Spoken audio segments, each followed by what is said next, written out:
Hola, ¿qué tal? Bienvenidas, bienvenidos a Democracia en la Mesa. En esta ocasión hablaremos de la colaboración que realiza el Instituto Nacional Electoral en la identificación de cadáveres y localización de personas desaparecidas a través de la información y biométricos contenidos en el padrón electoral. Para hablar de ello, nos acompaña hoy en el estudio Alfredo Cid García, secretario técnico normativo, y Alejandro Andrade Jaimes, coordinador de procesos tecnológicos de la Dirección Ejecutiva del Registro Federal de Electores. Bienvenidos ambos, qué gusto tenerlos hoy aquí para adentrarnos en un tema crucial que poca gente conoce, pero me parece importante desmenuzar y entender bien a bien, porque por un lado, toda esta infraestructura del INE y del proceso justamente de identificación de cadáveres, por un lado, pero también de localización de personas desaparecidas. ¿Cómo es que inició en este sentido toda la infraestructura? ¿Quién desea iniciar? Bueno, de manera muy general. En realidad, de pronto las necesidades de un México distinto nos obligan de que nosotros podamos proporcionar con la información que tenemos en la base de datos elementos para poder identificar cadáveres que pues no se sabía su procedencia ni el origen, absolutamente nada. Sí. Y entonces surge la idea a través de quien se encontraba como presidente del Tribunal de Justicia de la Ciudad de México, el crear a través de su asociación de tribunales de justicia, porque aquí en la Ciudad de México el CEMEFO depende directamente del tribunal. A partir de ahí comienza la idea de que se pueda apoyar a los CEMEFOs para la identificación de cadáveres, y en ese momento pues se encontraba muy crítico el aspecto en varias entidades como Jalisco, como el propio Distrito Federal, y se empieza a hacer todo un estudio para que se pudiera apoyar directamente a estos institutos y que pudieran conocer de quién se trata en la mayoría de los casos cuando están registrados dentro del padrón electoral. De esta manera se convierte en un área social el hecho de tener la identificación de biométricos en el padrón, y se tiene a través del servicio de huellas dactilares con muchos controles, porque hay que cuidar datos personales para poder proporcionar información y que se proporcionen los datos para que los familiares puedan reclamar en su momento los cuerpos, o puedan saber incluso el destino cuando estos ya hayan sido inhumados. De esta forma pues aparece ya todo un programa que se tiene de manera muy controlada a través de convenios con los estados, porque los CEMEFOs o los servicios médicos forenses... No se dan abasto, me imagino, además. Sí, cada vez es más el número de personas a identificar, pero además no todos dependen de los tribunales de justicia. Creo que son menos los que tienen ese nivel. La mayoría depende de las procuradurías o fiscalías en los propios estados, y hay otros que dependen de otras condiciones. Entonces, tratamos de que a través de con un convenio directo con ellos, nosotros podamos darles los datos que requieren para identificar los cadáveres, y que ellos a su vez hagan el aviso a la familia para que puedan saber dónde se encuentran. A la fecha me parece que cuentan con 19 justamente convenios de colaboración en este sentido. ¿Nos puedes ahondar un poco más, Alejandro, por favor? Claro que sí, y yéndome un poco a los primeros trabajos que hicimos. Sí. Iniciamos en septiembre del 2016 con el primer convenio, pero no fue de inmediato que pudimos obtener resultados, ¿no? Tuvimos que trabajar en particular con el Instituto de Ciencias Forenses de la Ciudad de México en convertir las imágenes, o más bien las huellas que ellos captan en papel, convertirlas a imágenes digitalizadas que pudieran ya ser comparadas por nuestro sistema. Fue un trabajo ahí, pues incluso manual y un tanto artesanal. Detallado. Sí. Incluso a prueba y error estuvimos ahí trabajando, y logramos definir en conjunto con ellos un procedimiento para hacer esa conversión. Eso nos ha permitido ya compartir ese procedimiento con otras instituciones, servicios forenses que requieren este trabajo de identificación contra nuestra base de datos, y pues hemos logrado mejores resultados. Alejandro, en cuestión de personas fallecidas, pero de desaparecidos, cuando se requiere más bien datos pues más concretos, no específicamente huellas dactilares, etcétera, es otro, o sea, hay como dos grandes apartados. Así es, está esta parte de cadáveres que ya la mencionamos, pero también la parte de búsqueda de personas desaparecidas. Lo que tratamos nosotros es de aportar información para que pueda ser localizada la persona que está desaparecida, ¿no? Y eso implica que, por ejemplo, nosotros sí podemos aportar las imágenes de las huellas dactilares, ¿no? A lo mejor un familiar, un conocido no tiene forma de hacerlo. Claro. Y de esa forma se puede hacer búsquedas pues contra otras bases de datos o otras fuentes. Sí, o cerciorarse que efectivamente sí corresponda a la persona en cuestión, ¿no? Buscada. Así es. Y bueno, tenemos un protocolo que ya mencionaba Alfredo, en el que primero hacemos un intercambio de imágenes para que nos corroboren que sí se trata de la misma persona, y de esa manera protegemos los datos personales de quienes pretenden ser identificados, ¿no? Ahora, tengo una pregunta. Por ejemplo, si alguna persona desafortunadamente o ante ciertas circunstancias se ve en una desafortunada situación así, ¿a quién es que debe acudir? No en principio al INE. El INE tiene esta infraestructura y este refuerzo que colabora con instituciones, pero no sería en un principio a quien debamos acudir, ¿correcto? Así es. De hecho, el INE, bueno, pues, contiene la base de en su base de datos pues más de 90 millones de mexicanos. Pero cuando se trata de, en un momento dado, de lo que es la identificación de cadáveres, para poderlo precisar, la identificación de cadáveres se hace a través de las huellas. Obviamente, el elemento primordial es que esas huellas se encuentren en buenas condiciones para que puedan darnos buenos resultados a nosotros. Y también, además de que se debe de tomar de manera muy precisa, con elementos técnicos que nosotros les decimos cómo, también debe de haber un perito de por medio, porque nosotros no contestamos de manera inmediata con el nombre de las personas, porque tenemos la experiencia de que cuando nos mandan las huellas puede haber más de un candidato. Y entonces, pues imagínense lo que sería que de pronto nosotros proporcionamos los 10 candidatos, que esto, digo, fue a base de la experiencia que tuvimos. Yo recuerdo cuando estuvimos en el caso de Coahuila haciendo algunas pruebas, sobre los exámenes impresos nos salían muchos candidatos, y resulta que en los candidatos pues había ocasiones en que no era ninguno, porque se trataba de huellas impresas, y entonces ha habido una tradición de que la huella impresa en México se hace rodada, es decir, se le da toda la vuelta. Y para nosotros el tipo de huella pues es la sencilla. Entonces eso nos creaba, con la tinta de la impresión, nos podía crear varios candidatos. ¿Qué es lo que hacemos? Nosotros proporcionamos huellas para que los peritos de los estados, de los centros de identificación que tienen, puedan verificar a cuál de ellos corresponde. En el momento en que nos dicen, tu candidato número 5 es el que coincide con el que yo te mandé, ahora sí, dime de quién se trataba.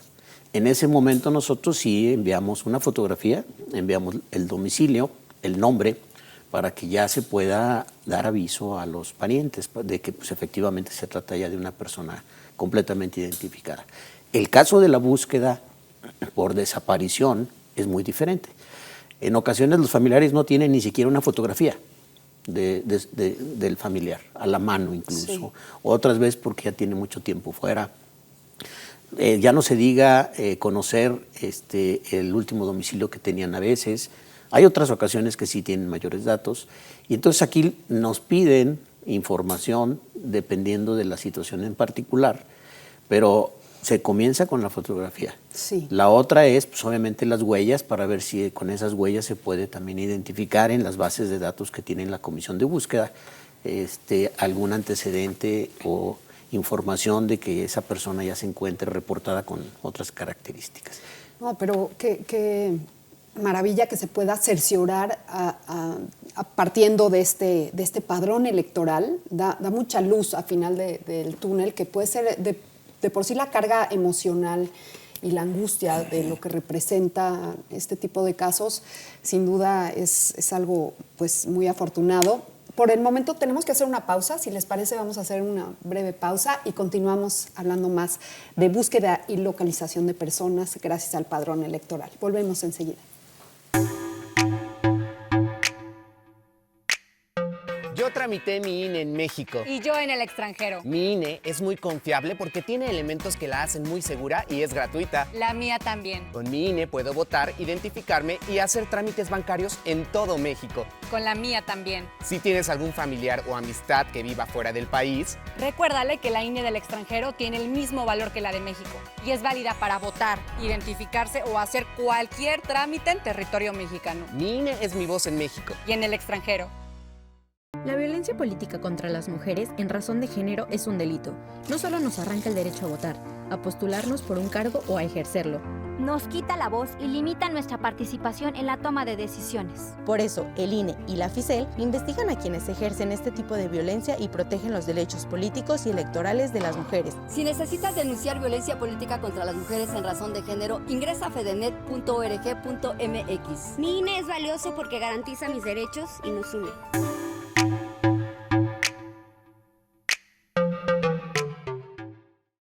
Estamos de vuelta en Democracia en la Mesa. Muchas gracias por continuar con nosotros. Hablando hoy de un tema crudo, pero afortunadamente hay cierta luz de esperanza para hablar de búsqueda y localización de personas. Por un lado están cadáveres, identificación de cadáveres, y por otro la localización de personas desaparecidas. Y leí aquí un dato muy interesante, y es que justamente gracias a la información biométrica de la que dispone el INE, podemos, que contiene el padrón electoral, al 31 de mayo de este año, 2023, se han emitido 6.961 dictámenes de identificación de cuerpos de personas desaparecidas y no localizadas, lo cual, pues, me parece muy afortunado, pero si bien hay todavía un gran campo, áreas de oportunidad. ¿Es cierto, Alfredo?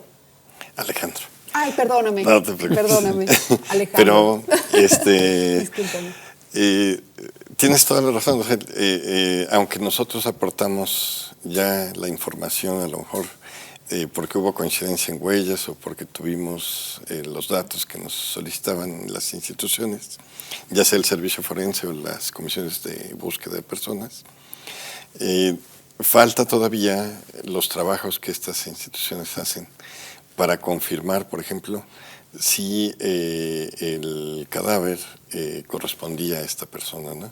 Hay trabajos de los peritos que nos ayudan a confirmar que se trata de la misma persona, y entonces aportamos, ya como decía Alfredo, pues la información de los domicilios, pues toda la información que tenemos de esa persona, ¿no? Pero esa institución todavía tiene que localizar a los familiares, ver que puedan presentarse para identificar al cuerpo, y entonces ya pues confirmar la identidad, ¿no? Y bueno, en la parte de búsqueda de personas, pues también aportamos la información, pero ya no sabemos los trabajos que se hacen después, claro, para localizar o no a la persona que está desaparecida. Sí, no compete al INE en ese sentido. Y también fuera del aire mencionaban dos aspectos cruciales. Por un lado, que es a partir de los 18 años de edad cuando ustedes pueden colaborar, porque no previamente, si se trata de menores de edad o de extranjeros, Alfredo, no podemos en ese sentido recurrir al INE para tener este tipo de datos. A ver, yo creo que alguna de las personas que nos están escuchando, viendo, han de decir, bueno, ¿y el INE qué está haciendo con todo esto? ¿Por qué está metido en este tipo de detalles? Lo voy a explicar de manera muy rápida. Hay que recordar que México no tiene una cédula de identidad y que la base de datos más grande que tiene el país sobre los ciudadanos mexicanos es precisamente el padrón electoral. Sí. Pero sin embargo, hablo de ciudadanos porque hay que recordar que los ciudadanos son los que son mayores de 18 años.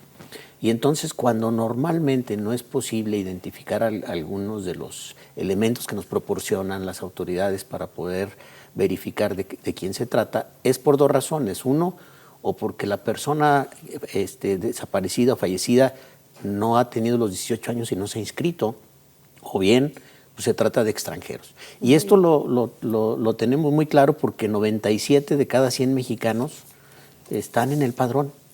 Y entonces difícilmente alguien que se ha inscrito al padrón y que tiene la desfortuna, vamos a llamarle de esta manera, de estar en una situación de esa naturaleza, pues obviamente no puede ser identificado el 3%, pero el resto, el 97%, sí, porque los tenemos en la base de datos. Entonces hay que considerar este punto, que sí identificamos un gran número de personas y las que no se logran identificar, básicamente son las dos razones o los dos aspectos por los cuales no es posible hacerlo. Ahora, cuando hablamos de búsqueda de personas, ¿cuáles son los datos y de qué forma se colaboran con estos convenios que tienen con diferentes instancias gubernamentales? Partimos de los datos personales que nos proporcionan las comisiones de búsqueda. Esto es nombres, apellidos, fecha de nacimiento, lugar de nacimiento, que son datos que se encuentran en el padrón electoral y que nos ayudan a identificar un registro en particular, ¿no? Para nosotros poder aportar esa información, sí necesitamos ubicar un registro en particular, ¿no? Cuando se presentan varios candidatos, necesitamos que las instituciones nos precisen, pues, con algunos datos adicionales de qué personas se trata, ¿no?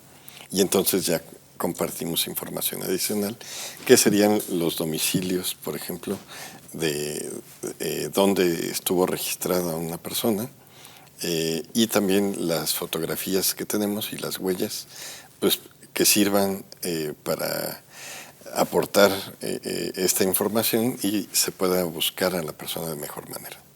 Hasta la fecha, más o menos, a grosso modo, ¿cuántas solicitudes se han tenido y cuántos casos o cuál ha sido el resultado? Esto de lo que yo les hablaba, más o menos, supongo debe ser muchísima la demanda ante esta situación que escuchamos día a día. Desafortunadamente es un tema recurrente, muy desafortunado en nuestro país, cada vez en más estados y más rebasa, ¿no?, el tema de que se pueda resolver, pero un aproximado.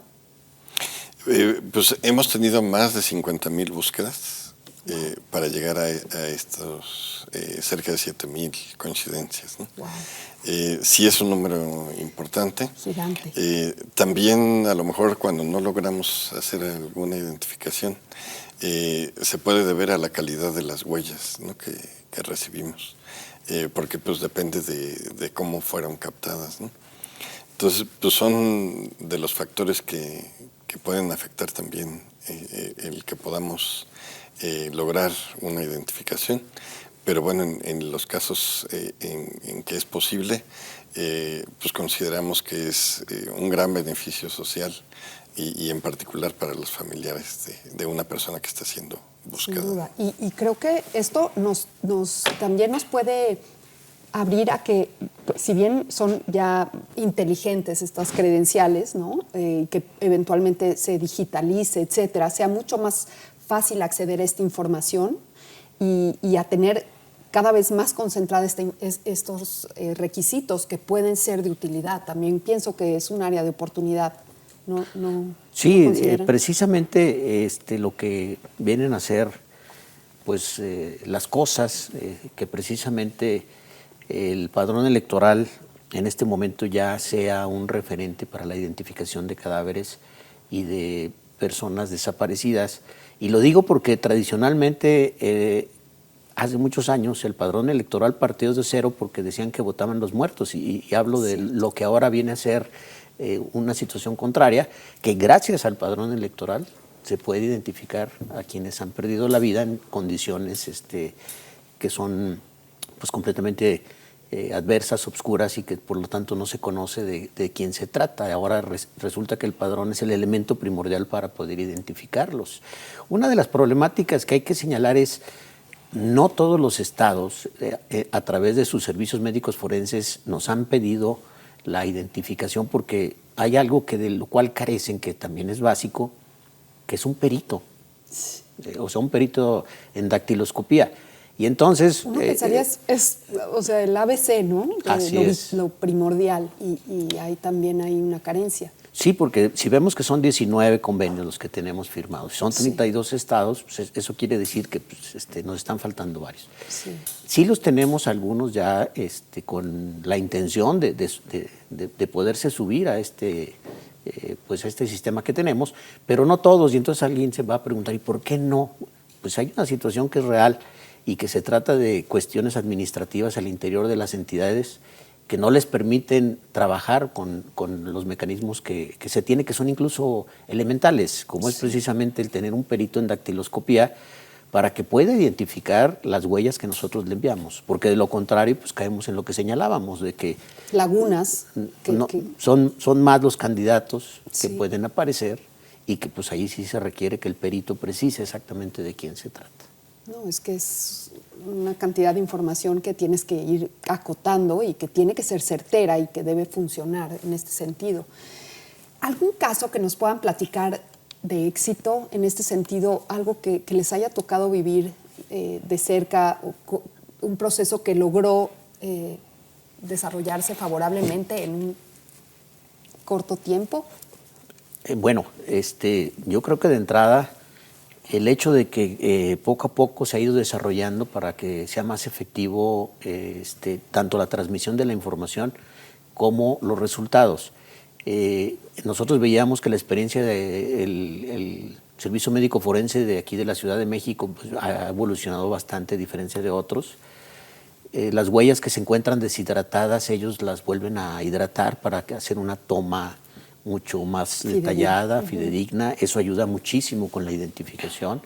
No en todas las entidades lo pueden hacer, pero sin embargo se ha ido evolucionando un poquito con el conocimiento de la toma de la huella.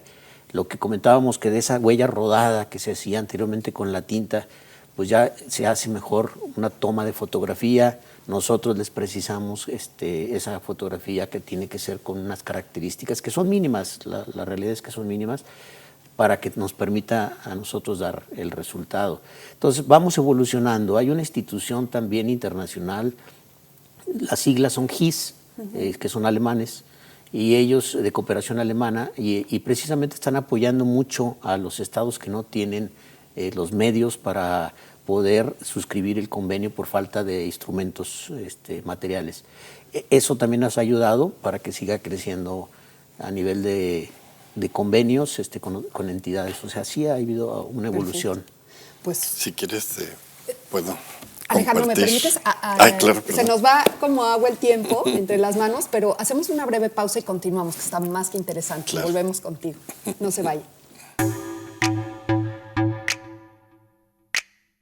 Tramitar mi INE es valioso porque es muy importante que mis valores se vean reflejados en las decisiones de mi país. Estoy muy emocionada porque por fin mi voz va a contar. Porque ya es tiempo de tomar mis propias decisiones. Ya puedo tomar decisiones, ya puedo votar. Así empecé mi cumpleaños, yendo por mi INE. Si ya cumpliste 18 años, ve al módulo del INE y tramita tu credencial. Haz tu cita en INE.mx o llama a INETEL 804-33-2000. Mi INE es valioso porque me identifica y nos une. ¿Qué pasaría si pierdo mi INE? Pues prácticamente perdería el derecho al voto. No existiría mi identidad. Perdería el derecho a la democracia. No podría hacer valer mi opinión. Sin mi INE no podría hacer nada porque me la piden en todos lados para todos los trámites. Si perdiste tu credencial o perdió vigencia, acude al módulo y actualízala. Haz tu cita en INETEL 804-33-2000 o en INE.mx. Mi INE es valioso porque me identifica y nos une.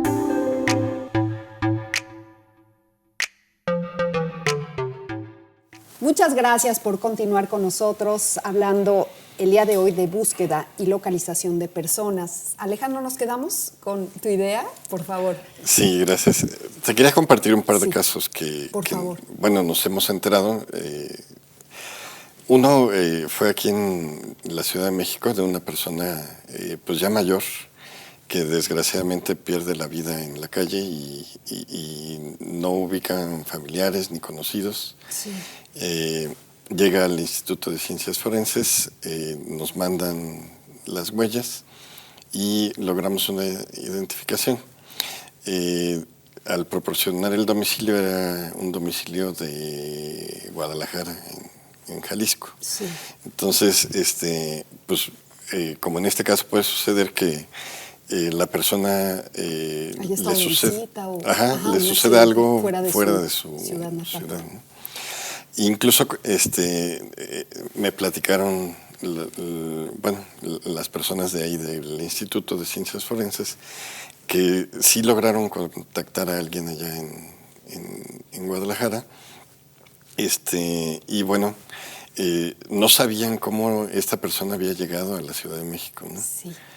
Pero pues al menos nos platicaron de que les dio tranquilidad el saber que la habían localizado y poder recuperar. En principio es el shock, pero qué tranquilidad poner nombre a las cosas y poder dar por concretado, ¿no? Eso sin duda da paz. Hablábamos justamente de eso.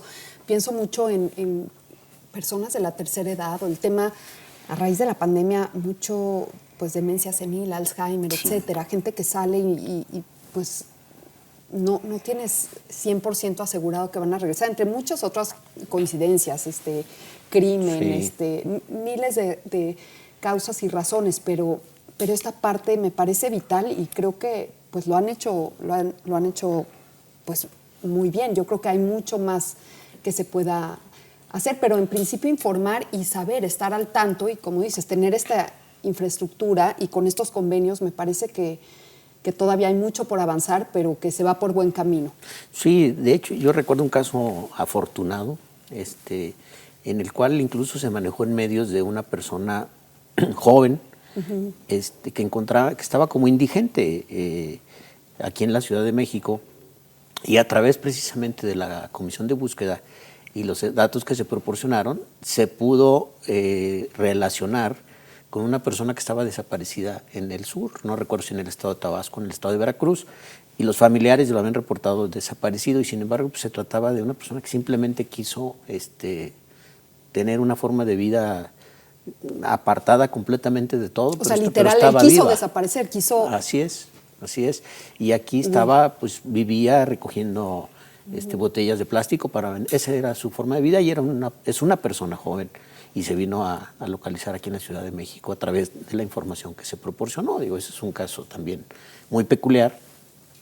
Por fortuna, pues vamos a decir, muy positivo en todos los sentidos, para la familia y para todos. Y bueno, pues se hizo a través precisamente de esta información. Ahora pienso en ambas vías, ahora que mencionas esto. Por un lado, nosotros, si algo nos da tranquilidad, es saber que nuestros datos están en buenas manos, están resguardados, que no van a tener mal uso, que hay este tema de privacidad. Pero por otro lado, sí pueden estar a disposición. ¿Qué pasa cuando alguien no quiere? O sea, ¿cómo funciona en este caso de sí proporcionar los datos o no hacerlo por el tema de invasión a la privacidad? Bueno, a lo mejor Alfredo puede abordar la parte jurídica también, pero nosotros nos apoyamos también en la Ley General de Protección de Datos Personales en posesión de sujetos obligados, y ahí se establece la salvedad de poder compartir datos para localizar a personas desaparecidas, ¿no? Y pues buscamos hacer este intercambio garantizando que la persona que se busca es exactamente el registro o la información que vamos a compartir, ¿no? Que ya te decía. Hay veces que incluso hemos participado para aportar datos e imágenes de huellas, por ejemplo, de personas que fallecieron intentando cruzar a Estados Unidos, ¿no? Entonces, ahí también participamos, pero tiene que ser a través de las comisiones de búsqueda. Ajá, de comisiones de búsqueda, principalmente. O los servicios forenses, ¿no? Correcto. Sí, de hecho ahorita recuerdo el caso del tráiler de San Antonio, en donde pues, hubo un sinnúmero de fallecidos, nosotros tuvimos que colaborar a través de la Procuraduría General de la República, precisamente porque con ellos también tenemos el convenio. ¿Qué hacemos para restringir el uso de la información cuando no se trata de este tipo de cuestiones? Que tenemos que cumplir con la parte del Instituto Nacional Electoral de la protección de los datos personales. Somos muy cuidadosos. Por eso planteábamos que precisamente debe de haber un convenio de por medio, es el primer paso. Perfecto. Y luego, cuando se trata de los cadáveres, hasta en tanto que se identifique de quién se trata, a través de los peritos se proporciona la información. En el caso de la búsqueda de personas, debe de haber un folio especial en el cual los familiares ya denunciaron la desaparición. Perfecto. Se levantó el folio con la investigación y a través de que se cumpla con todos esos elementos, nosotros podemos proporcionar la información que se pida para que se pueda intentar localizar a alguien. Entonces, somos en ese sentido sí muy estrictos, pero no podemos tampoco dejar abierta la parte de los datos personales. Tratamos de cubrir este espacio que sabemos que es un poquito complicado, porque a final de cuentas, en términos legales, pues nosotros nos protegemos con la ley de protección de datos personales, pero sin embargo también debemos de cumplir la otra parte que es la obligatoria para el instituto, de que solamente en asuntos sumamente especiales o determinados por la ley se pueden proporcionar. Entonces sí, somos ahí sí pues, sumamente estrictos. Y con esto, como dices, paso a paso y con todos los requisitos que implica, lo cual da mucha tranquilidad, sinceramente, saber que nuestros datos están al 100 protegidos y son, están 100% seguros. Y por otro lado, ya vamos un poco cerrando y concluyendo, ¿qué otro tipo de colaboración existe actualmente en cuanto al padrón electoral? ¿Qué otro uso social se le da al padrón electoral? Sí, pues estamos trabajando también en servicios de autenticación con instituciones públicas y privadas. Okay. A lo mejor lo más cercano que tenemos son los servicios bancarios que validan la información de la credencial que presentan pues las personas para evitar fraudes, etcétera. Sí, porque sabemos que un fraude puede afectar el patrimonio de una persona, ¿no? Y en ese servicio nosotros no proporcionamos datos, ¿no? Es algo muy importante. Nada más validamos la información con un falso verdadero. Correcto. De lo que nos envían las instituciones, ¿no? Y incluso también hacemos autenticación por huella dactilar o por reconocimiento facial, devolviendo también un porcentaje de similitud nada más. Perfecto. No, interesante. Desafortunadamente se nos agota el tiempo, pero Alfredo, ¿alguna conclusión o algún otro dato vital que consideres que estamos dejando de lado o que quieras agregar? Solamente precisar que los datos del padrón electoral van más allá del ambiente electoral, sí. De que se han convertido ya también en un uso social que nos puede a nosotros servir para diferentes trámites de la vida cotidiana, precisamente en los métodos de identificación, sobre todo, que sabemos que ya estamos con el riesgo de que puedan o clonarnos nuestros datos, ¿no? Y que nosotros tratamos cada vez de poner más candados, sí. Y ayudar para que las instituciones también puedan verificar que efectivamente quien se identifica con una determinada calidad de nombre, apellidos y dirección, efectivamente sea respaldada por una institución como es lo de nosotros. No, es de verdad de aplaudirse, nos genera mucha tranquilidad y de verdad, desde una institución bancaria, desde algún trámite, alguna cuestión de compraventa, inmobiliaria, ni se diga. Notarios. Notarios, es correcto, es vital nuestro INE, querido INE, y pues que siga fructificando y adelante con todas estas innovaciones y aportaciones. Les quiero agradecer a ambos muchísimo su tiempo. Gracias. Alejandro, Alfredo, gracias. Un placer tenerlos aquí en Democracia en la Mesa. Muchas gracias por habernos acompañado en este programa Democracia en la Mesa, una producción de la Coordinación Nacional de Comunicación Social. Y no olviden seguirnos en todas nuestras redes sociales, en donde podrán conocer más sobre el trabajo que se realiza para retribuir a la ciudadanía la confianza que deposita en el Instituto Nacional Electoral para resguardar su información. Muchísimas gracias y hasta la próxima.